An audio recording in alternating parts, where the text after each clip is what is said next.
Hello friends, ಈಗಾಗಲೇ K E ವತಿಯಿಂದ option entry ಲಿಂಕನ್ನು ರಿಲೀಸ್ ಮಾಡಿದ್ದಾರೆ. ಇಲ್ಲಿ ನೋಡ್ತಾ ಇದ್ದೀರಿ, ಇದು ಏನಂತಂದರೆ ನಿಮ್ಮ ಒಂದು ವೇಳಾಪಟ್ಟಿ, ಫಸ್ಟ್ ರೌಂಡದ್ದು ವೇಳಾಪಟ್ಟಿ ರಿಲೀಸ್ ಮಾಡಿರುವಂಥದ್ದು. ಈ ಒಂದು ವೇಳಾಪಟ್ಟಿ ಪ್ರಕಾರನೇ ಏನಾಗುತ್ತೆ ಅಂತಂದರೆ ನಿಮ್ಗಳಿಗೆ ಆಪ್ಷನ್ ಎಂಟ್ರಿ ಮಾಡಲಿಕ್ಕೆ, ರಿಸಲ್ಟ್ಗಳು ಡಿಕ್ಲರೇಷನ್ ಮಾಡಲಿಕ್ಕೆ ಬರುವಂಥದ್ದು. ಇಲ್ಲೇನು ಹೇಳಾಕೊಂತಾರೆ ಅಂತ ನೋಡಿ, ಈಗ ಸರ್ವರ್ ಬಿಸಿ ಬರ್ತಾ ಇದೆ, ಇದರಲ್ಲಿ ಬದಲಾವಣೆ ಕೂಡ ಆಗುವಂಥ ಚಾನ್ಸಸ್ ಇದೆ ಅಂತ ಅಂದ್ಕೊಂಡಿದ್ದೀನಿ. ಆಗೋದಿಲ್ಲ ಅಂದರೆ ಇದೇ ಆಗುತ್ತೆ.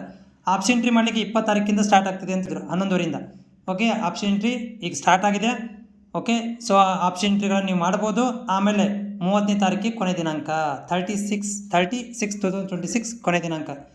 ಆಮೇಲೆ ಮೂಕ್ ಸೀಟ್ ಅಲಾಟ್ಮೆಂಟ್ ಟೆಂಪ್ರರಿ ರಿಸಲ್ಟ್ಗಳನ್ನು ಡಿಕ್ಲರೇಷನ್ ಮಾಡಲಿಕ್ಕೆ ನಿಮಗೆ ಯಾವಾಗ ಮಾಡ್ತಾರಪ್ಪ ಅಂದರೆ ಲಾಸ್ಟ್ ಡೇಟ್ ಆಫ್ ಫಿಕ್ಸ್ಡ್ ಎಂಟ್ರದ ಆಪ್ಷನ್ ಎಂಟ್ರಿ ಅಂದರೆ ಏನು ಮಾಡ್ತಾರೆ ಇಲ್ಲಿ ಇವರು 6ನೇ ತಾರೀಕಿಗೆ, ನೆಕ್ಸ್ಟ್ ಮಂತ್ 6ನೇ ತಾರೀಕಿಗೆ ನಿಮ್ಗಳಿಗೆ ಮೂಕ್ ರಿಸಲ್ಟನ್ನು ಕೊಡ್ತಾರೆ ಅಂತ ಹೇಳಾಕೊಂತಾರೆ. ಅಥವಾ ಇದು 4 days from the last date of option entry ಅಂತ ಹೇಳಾಕೊಂತಾರೆ. ಅಂದ್ರೆ ಆಪ್ಷನ್ ಎಂಟ್ರಿ ಮುಗಿದು 4 ದಿವಸಕ್ಕೆ ರಿಲೀಸ್ ಮಾಡ್ತಾರೆ ಮೂಕ್ ರಿಸಲ್ಟನ್ನು.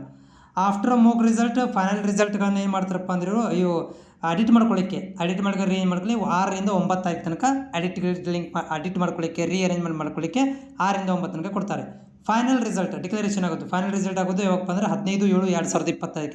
ಇಲ್ಲಿಗೆ ನಿಮ್ದು ಏನಾಯ್ತಪ್ಪ ಅಂತಂದರೆ ಫಸ್ಟ್ ರೌಂಡದ್ದು ಆಪ್ಷನ್ ಎಂಟ್ರಿ ಕೌನ್ಸಿಲಿಂಗ್ ಪ್ರಕ್ರಿಯೆ ಮುಗಿತದೆ.